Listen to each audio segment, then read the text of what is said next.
Southeast DC. The men killed on Saturday were Sean Schuler, Javon Abney, and Tyreek Hagood. WSA 9's Michael Quander found out the victims were actually childhood friends. Yeah, we've learned all three of those guys grew up right here in this Southwest DC neighborhood, but neighbors and people who knew them didn't want to talk about it on camera. People who live between 1st and Half Streets in Southwest DC fought back tears when we asked about three of their own who were killed right here on Fort Davis Place in Southeast. Neighbors confirmed these pictures from Facebook show the victims. From left to right, Sean Schuler, Javon, also known as Jody Abney, and Tyreek Hagood were all in their mid-20s. Police say they were found shot several times around 10 Saturday night on this block. One of the men was lying in the street and the other two were dead in the car. It was very unusual to see what we saw out here last night. Unusual. Chief Peter Newsham called this Southeast DC neighborhood quiet and said that the victims had no known ties to this area. People who knew the victims in Southwest said they used to hang at this Friendly's Corner store or down here at the rec center.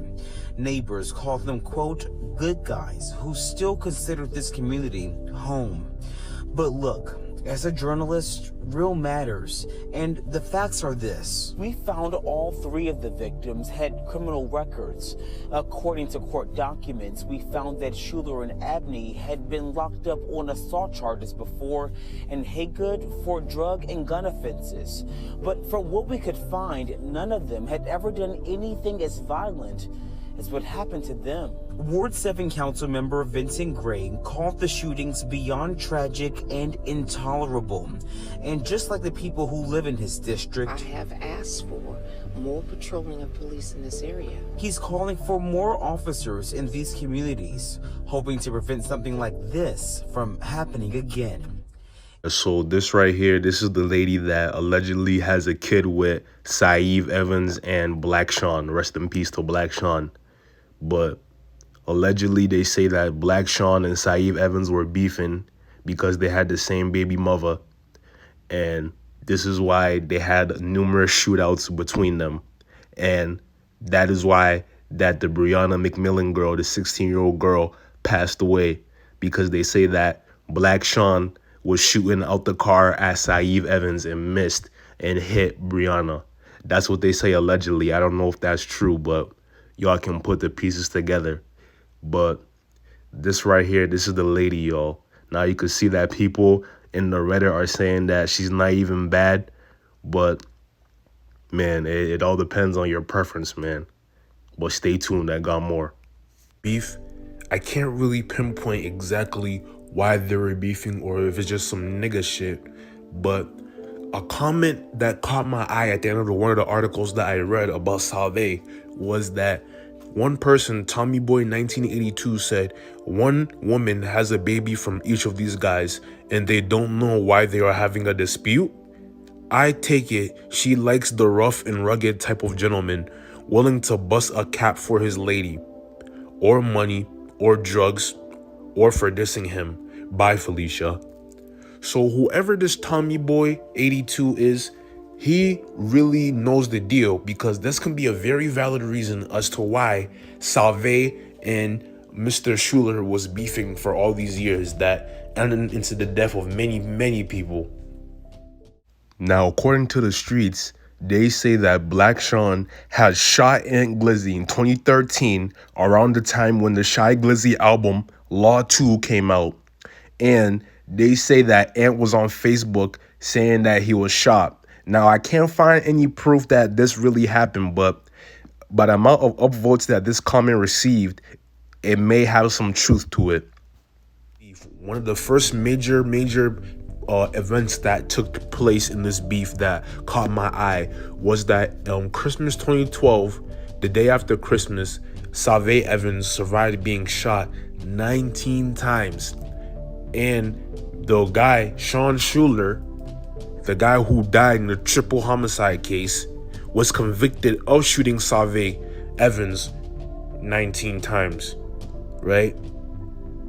And also, police were connecting the dots, and they say that the reason why Save was shot 19 times was retaliation of a shooting where Mr. Save Evans was at a cookout and he shot at 6 people, and they all were wounded, but they all survived. A couple years before that, my brother never told on nobody. I'm gonna break this down. This is my last time saying it, my first time saying it, last time, so you understand it, right? My brother got shot by 4 niggas. My brother got shot 32 times in his head, his chest, his heart, all over his body. He was out the hospital in 7 days. Nothing was wrong with him. All he had was a little broken arm. He got shot 32 times all over his body. 4 niggas shot him. My brother didn't even know who shot him. My brother's in the hospital. The niggas was masked up in a car. The niggas ran down a fucking train station at Eastern Market and took the masks off, you dickhead. They're caught on fucking camera. Now they got all the suspects. Now one of the suspects go tell another nigga, his man, what he did. His man got a charge, and his man went and turned his ass in and told him that he did it. And he had to take a cop to it. He took a cop to it. Think about this though. They thought my brother was dead. My brother was supposed to die. My brother did not die.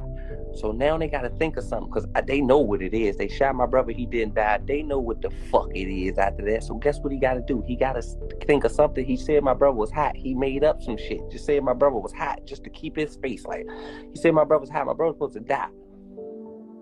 So now he run around here with this hot bone. But fuck that shit.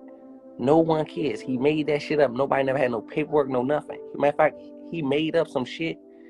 Like, I don't even know where he got this shit from. That shit not even in court documents. That shit not nowhere. And he spelled my brother's name wrong and all that. Like, he spelled the spelling on that shit was wrong and all that. Like, it was some artificial shit, like a straight one sheet of paper, some type. I don't even know where that shit came from.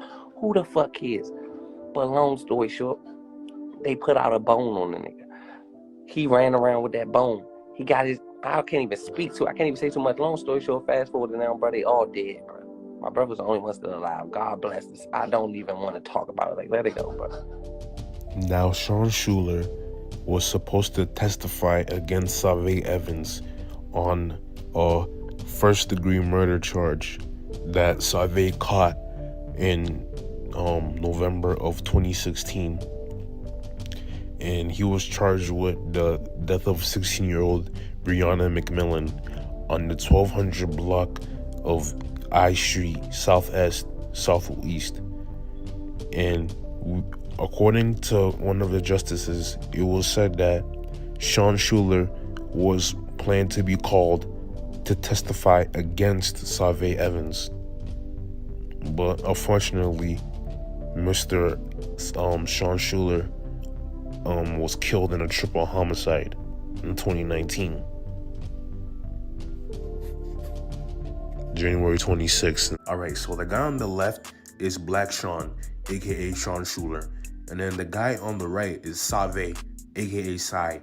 That's Aunt Glizzy brother. Aunt Glizzy Barbison TV, all right? And they had a long-standing beef because they have the same baby mother. And also, Sean and Sai, they had a bunch of shootouts and people died as a result of those shootouts. And also, a 16-year-old girl was killed, and I'm gonna get to that later in the story, because of the beef that they had, right? And the last video I put out, I said that Sean was killed by Sai in that triple homicide, but that was all cap, all right? The person who killed the 3 people, including Black Sean, he actually got convicted for the triple homicide. 2 people were on trial for it, and only 1 person got convicted. I'm gonna put that in the video too, because I have to cover all my bases. And then on top of that, I don't think I mentioned that before, but they have the same baby mother, so you know how the beef happens with that shit. All right. First tonight, a visit home for the holiday turns deadly for a young woman in the district, gunned down today on her Thanksgiving break. Yeah, Breonna McMillan was only 16 years old, and today someone shot her outside the Potomac Garden Apartments. not far from the Marine Barracks on Capitol Hill. Mayor Muriel Bowser says she is sickened by the violence. And tonight, News 4's Megan Fitzgerald spoke with McMillan's family. Yeah, Chris, we're told that she was so excited to see her friends and family because she hadn't been home since February. But before she had a chance to see everyone, she was gunned down just behind us here, which was just yards away from her mother's apartment. All right, so after Save and Sean got into it, right? Black Sean, aka Sean, I'm gonna just call him Black Sean from now on. But Black Sean was supposed to testify. I guess the prosecutor was gonna call him to testify, right? So it says during the murder trial, the defense questioned witnesses about the whereabouts of a man they say caused the murder defendant to open fire and defend himself. The man in question was fatally shot over the weekend. Save Evans is charged with first-degree murder while armed and 2 gun-related charges for his alleged role in the death of 16-year-old Brianna McMillan on the 1200 block of I Street Southeast in 2016. Evans is also charged with obstruction of justice. Damn, so basically he was trying to, pull the trial and shit. But he ended up beating it though. That's the crazy thing. So, according to the court documents, Evans, 32, had a long-standing feud with Schuler, who was convicted of shooting Evans in 2012. I covered that in part 1. If you guys want to learn about that shooting, go to part 1. A press release said that Schuler, 26, was shot and killed on January 26 in Southeast DC. A witness previously testified that Schuler had been living in a hallway house in the days leading up to McMillan's death. On the day of the murder, the witness said Schuler had left the house in the morning and did not return until approximately 4 p.m. McMillan was shot around noon.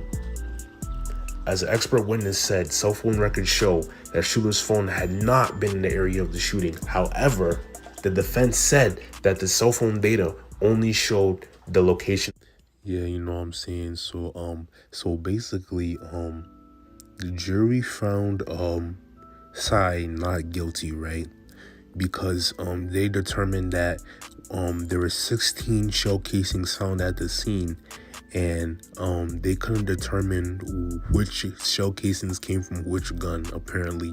So they had to find Sai not guilty, right?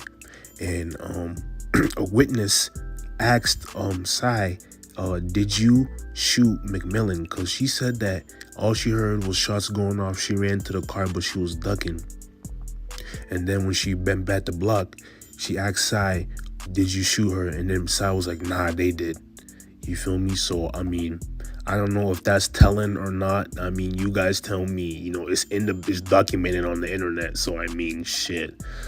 But, and then after, she said that he had a micro Uzi in his hand. You feel me? So, I mean, this beef is like, I don't know what you call this. It's like you're snitching on each other, shooting each other, innocents getting killed. It's like, bro, like just get a job, you feel me? Or like do YouTube. But let me shut up. Okay, now, so Sai beat the case, right? Sean is now dead, right? And I'm gonna get to the people who got Sean, right? The guy who got him, they were spanking their own shit. You hear me? But so now Sai beat the case, right? 2 years in jail, but he still beat it, right? So now I'm like, damn, this is a real street nigga. Like, he's out here spanking cases and doing dirt and shooting shit up, allegedly. And now I'm about to give you some hot shit, you know? And I'm gonna show you how he beat the FBI off a cold case and he still beat the feds. And I got proof from a juror that was there. I can't say it all, but I just did. Fuck it. Stay tuned. All right, so boom. After 10 years, the feds come up and pick Psy after he beat the murder of Brianna. So the feds really wanted Psy off the streets for real. But according to the feds, it says that on May 2nd, 2009, Savay and Kareem Ware were in a car together. And a witness said that Psy told them that they picked up Kareem Ware and their intentions was to rob Kareem. But the plan went wrong when Ware saw police and allegedly tried to take the gun away from another individual. They say that Psy allegedly shot Kareem in the head. And then after that, a PG County police officer came and pursued the vehicle from Maryland into DC. But the police couldn't keep up with the vehicle and it was eventually lost. So because of that, Psy was arrested, like I said, 10 years later, and he was charged with first-degree murder. Now, according to the autopsy report of Kareem, a ballistics expert explained that the trajectory of the bullets lined up was coming from behind the victim and is consistent with somebody being shot from the back of the head. So basically, it supports the notion that Kareem Ware was sitting in the front seat and then blood splattered all over the dashboard of the car. And then the autopsy for Kareem Ware showed that he had 3 gunshot wounds, A, B, and C. They don't know which order the gunshot wounds were fired, and that the medical examiner determined that bullet A would not have instantly killed the victim, but he would have been alive for a few minutes without significant medical care. All right, so boom. This is the juicy part that I've been saving for y'all. And I've been telling y'all that I know my shit, all right? So boom. I got a DM from Reddit from a person who said that he was a juror for the Savay and Kareem Ware murder trial, right? So after that, I asked him which trial he was for. He told me the kidnapping, right? And then after, I asked him if one of the main things I asked him was that, yo, was Psy a snitch? Like, did he snitch? Because people be saying that he be snitching, right? And then the juror told me, he said that he didn't even speak during the trial and he didn't even say nothing. So in my opinion, I think that Psy kept it real. He kept it 100. Like, he didn't even come to his own defense on the trial, because you know how that's how some niggas be getting out of jail. You feel you all seen what just happened with Gunna. Some people just be lying, you know what I'm saying? Not even lying, but they be telling the truth on the stand. Like Young Thug said, niggas be lying to their mama, lying to their grandmama, lying to their daddy, lying to their sister. But when they get in the courtroom, they tell the damn truth. But yo, let me get back on topic. So he didn't even speak or nothing, and then the jurors didn't even hear any testimony from Psy. And then I said, wow, he kept it real. And then I asked him if he could give me a quick synopsis of why he beat the case, like how he beat it, right? So basically, he said that the jury had serious doubts about the testimony from the prosecution, and they said that they weren't trustworthy. This is straight from the juror's mouth, y'all. He said that the witness didn't even look at them. He didn't even look at the jury. And he said, quote unquote, the witness told one of the jurors, the guy I'm talking to, he said, I would have said anything to get to the grand jury to get out of jail. So whoever was tipping on Psy, that witness, that witness just straight up lied just to get out of jail on some Terrence Gangsta Williams shit. But anyway, he was facing a life sentence, the witness, so he became a government witness. And the defense made a case that Psy wasn't even present at the crime scene because his cell phone data showed that he was somewhere else. And the jury found that credible, but the prosecution ignored that evidence, right? And the FBI also had the data that Psy wasn't even Psy's cell phone data wasn't where they said he was at, but they still wanted to bag him up, right? So the defense made a case that Sai wasn't there. And then after, the jury said that they didn't believe that Sai was there at the crime the day it happened because they didn't believe that the government's witness. So basically, the government's witness in this case was probably he was a lifer and he was just trying to cap to get out of jail. Crazy how DC spent money on a cold case and they still lost. And then they said that they didn't believe the government's witness, and they said that the cell phone data was convincing. They didn't believe that the cell phone data was convincing enough to pin the murder on Sai. And then I asked this person if they knew who Sai was. And then they're like, nah, I didn't even know who Sai was, or that his brother is Glizzy.